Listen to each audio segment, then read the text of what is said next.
말씀 함께 나누도록 하겠습니다. 일상 속의 신앙이라는 제목으로 함께 말씀 나눕니다. 참으로 힘들고 어려운 일을 겪을 때 저는 항상 이 말씀을 마음에 품고 그 어렵고 힘든 시간을 이겨내려고 노력합니다. 고린도전서 10장 13절 말씀인데, 사람이 감당할 시험 밖에는 너희가 당할 것이 없나니 오직 하나님은 미쁘사 너희가 감당하지 못할 시험 당함을 허락하지 아니하시고 시험 당할 쯤에 또한 피할 길을 내사 너희로 능히 감당하게 하시느니라. 사랑하는 여러분, 우리 코로나19로 삶이 참으로 힘들고 어렵습니다. 특별히 교회 중심으로 신앙생활하는 것 이전, 이 코로나 이전처럼 저희들이 이 교회를 중심으로 또 신앙의 공동체를 중심으로 신앙생활하는 것이 또한 힘들고 어렵습니다. 하지만 하나님께서 반드시 지금의 이 상황을 이 또한 지나가게 해주시리라 저는 믿습니다. 더불어 오늘 이 바울의 말씀처럼 하나님은 우리가 감당할 만한 시험만을 허락하신다고 말씀하고 계십니다. 따라서 우리는 포기하지 말아야 하고요, 쓰러지지 말아야 하고 너무 깊게 절망하지 말아야 합니다. 곧 지나갈 것이고 싸워 이길 수 있는 시험일 것이고 버틸 만한 시험이니 반드시 여러분 지금의 이 상황 신앙과 믿음 가운데 이겨내기를 바랍니다. 제가 고등학교 다닐 때 국사 선생님이 6.25를 겪으셨던 분이신데, 그분이 그 6.25가 막 끝나고 이 부산에 사셨던 분이신데, 이분이 그곳에 정말 가난하고 너무나 못 살고 못 먹고 하는 자신의 모습과 자신의 친구들의 모습, 또 부모님의 모습, 같이 살아가는 마을 사람들의 모습을 보면서 야, 우리나라는 이렇게 거지처럼 이렇게 가난하게 살다가 세상이 끝나겠구나 라고 생각이 들었다고 합니다. 그런데 그렇게 감기만 걸리면 죽던 아이들이 선교사가 주는 약 하나 먹더니 하루를 더 살고 한 달을 더 살고 1년을 더 살더라는 겁니다. 그리고 한글을 제대로 모르는 아이들이 이 콩나물 시루 같은 곳에 빽빽하게 모여서 천막에서 한글을 배우고 숫자를 배우더니 그 친구들이 하나둘 중학교를 가고 고등학교를 가고 대학을 가더니 세상이 조금씩 변하는 모습을 보게 되었다라는 이야기를 들었습니다. 가깝게는요, 저는 IMF 때 대학을 졸업했습니다. 99년도에 졸업했는데 97년도 IMF 후, 이 97년도 연말에 IMF가 터지고 98년도 한 해 동안 대기업에서 신입사원을 한 명도 뽑지 않았습니다. 저는 어디도 갈 수 없었습니다. 신학 대학원을 제가 준비하고 있었지만 그럼에도 불구하고 함께 제 동료들이 어디도 이 취업을 하지 못하는 상황들 보면서 너무나 마음이 힘들었습니다. 그때 당시에 제가 청년부 사역을 하면서 이 서울역에 있는 노숙자들 이 빵 나눠주는 사역을 했었는데, 굉장히 놀랍게도 그때 당시 노숙자들의 절반 정도가 다 양복을 입고 있었습니다. IMF 때 실직을 당하신 분들이었습니다. 그 모습을 보면서 야, 우리나라가 회복될 수 있을까? 저렇게 멀쩡하시고 양복 입으신 분들이 저렇게 노숙자로 계시는데 우리나라가 회복될 수 있을까 생각했는데, 어느새 우리나라가 지금 이 코로나도 잘 이겨내는 국가가 되었습니다. 세상이 험하다고 죽을 법 없습니다. 세상이 무너져도 솟아날 구멍이 있다고 합니다. 앞에서 말씀드린 대로 모든 것이 하나님의 계획과 섭리, 역사하심 가운데 이루어지는 것이라면 그 역경과 시련, 그 상황 속에서도 반드시 감당할 만한 시험을 하나님이 우리에게 허락하시리라 믿습니다. 반드시 이겨내야 할 것입니다. 오늘 본문에서도 이렇게 말씀하고 있습니다. 11절입니다. 우리 11절 함께 읽어보도록 하겠습니다. 11절 함께 읽겠습니다.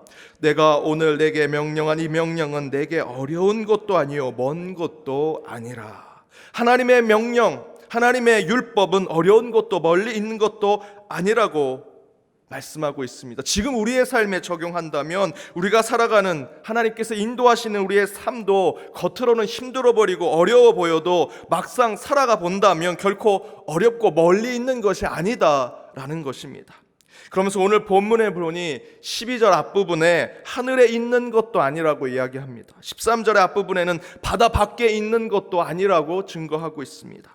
14절에 무엇이라 얘기합니까? 오직 그 말씀이 내게 매우 가까워서 내 입에 있으며 내 마음에 있은즉 내가 이를 행할 수 있느니라. 하나님의 말씀, 하나님의 명령, 하나님의 섭리와 그 뜻은 저 멀리 저 밖에 있는 것이 아니다라고 말씀하면서 그것은 내 입, 내 마음 가운데 있는 것이기 때문에 우리는 항상 우리의 일상의 삶 속에 그 하나님의 계획, 하나님의 섭리, 하나님의 말씀과 그 뜻을 실천하고 행할 수 있다라고 말씀하고 있습니다. 신앙이 우리의 삶, 일상 속에 나타나지 않는다면 절대로 우리 그리스도인으로 살아갈 수 없다는 것입니다. 저와 같은 목회자, 성직자, 신학자들, 그들만 신앙생활 할 수 있는 것이 아닙니다. 저 바다끝 밖에 있는 것, 저 하늘에서만 할 수 있는 것이 신앙의 삶이요 하나님의 뜻대로 살아가는 것이 아니라는 것입니다.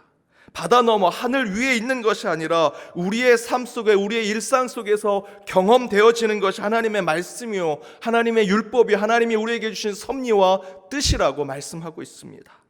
바로 오늘 본문이 그런 신앙의 일상화, 일상 속에 신앙을 지키는 것을 우리에게 깨닫게 해주고 있습니다. 그렇다면 그런 신앙의 일상화, 일상의 신앙화를 구체적으로 실천할 수 있는 방법은 무엇일까? 두 가지 함께 나눠보고자 하는데, 지난주 토요일에도 제가 이런 훈련에 대한 부분을 말씀드렸습니다. 영적 민감성에 대한 훈련을 하기 위해서 기도 가운데 여러분 기도 제목 하나님 이거 해주세요, 이거 해주세요 하지 마시고 그 기도 전에 영적인 민감성을 훈련하기 위해서 귀를 열고 소리를 들어보라고 제가 한번 부탁을 드렸는데 해보셨습니까?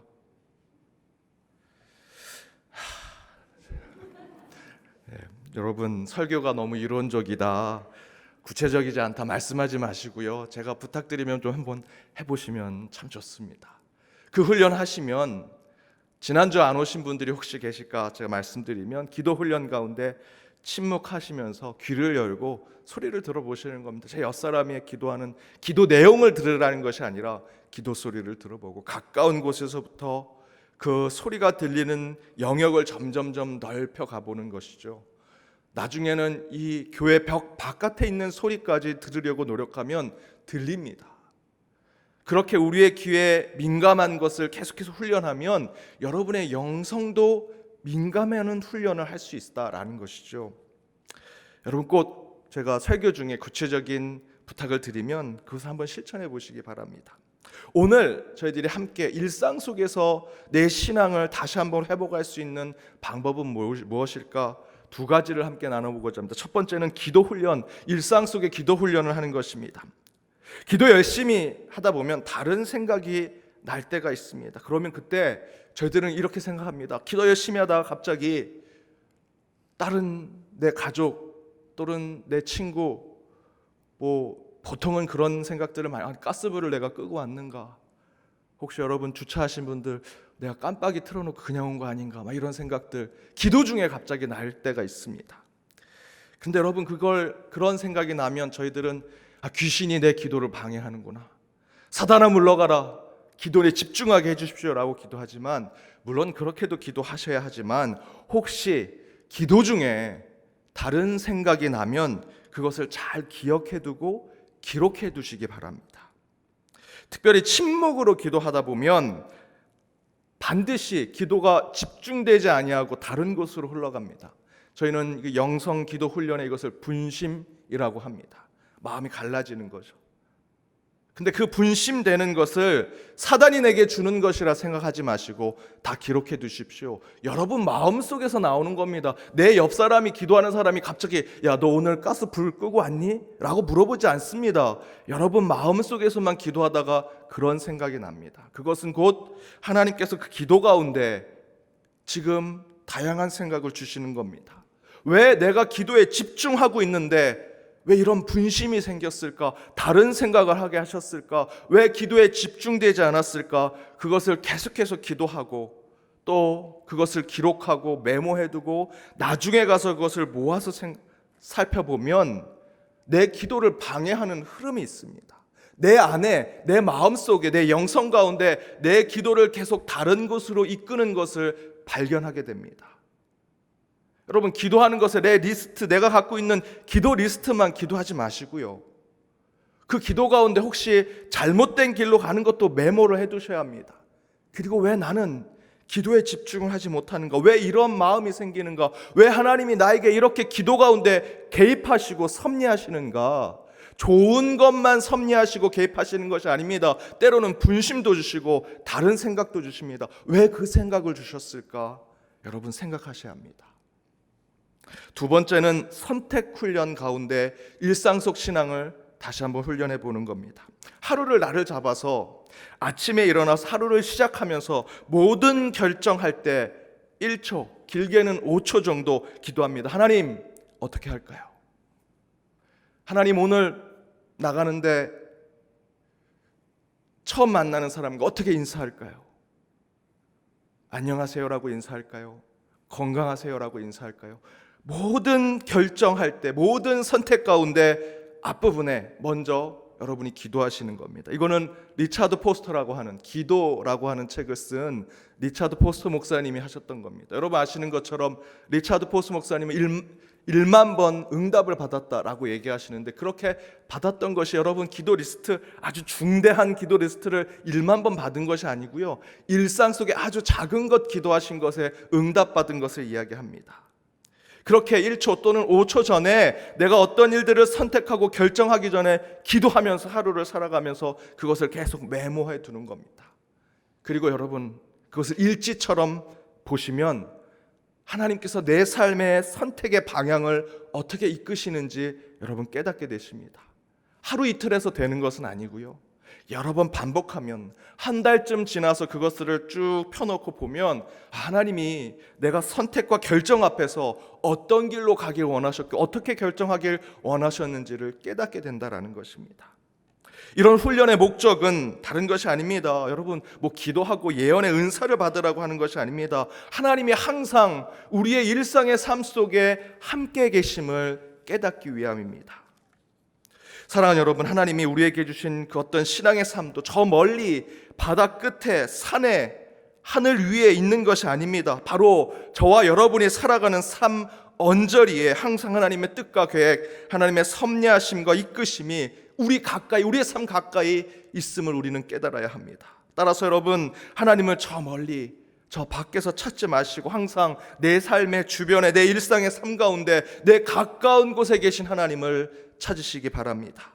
기도 가운데, 내 삶의 선택 가운데, 내가 만나게 되는 모든 사람들 가운데 오늘 왜 이 사람을 만나게 하셨을까? 왜 그 사람과 이런 대화를 하게 하셨을까? 내 기도 가운데 왜 이런 분심을 주셨을까? 그 일상의 경험 속에서 나와 항상 함께 하시는 그 신실하신 하나님을 만나시기 바랍니다. 그리고 그 하나님을 찬양하시고 경배하는 삶을 주일날 단 한 시간으로 하나님께 경배와 찬양을 드리는 것이 아니라 여러분의 일상의 삶 매 순간 하나님을 찬양하고 경배하는 저와 여러분의 신앙의 삶이 되기를 주님의 이름으로 축복합니다.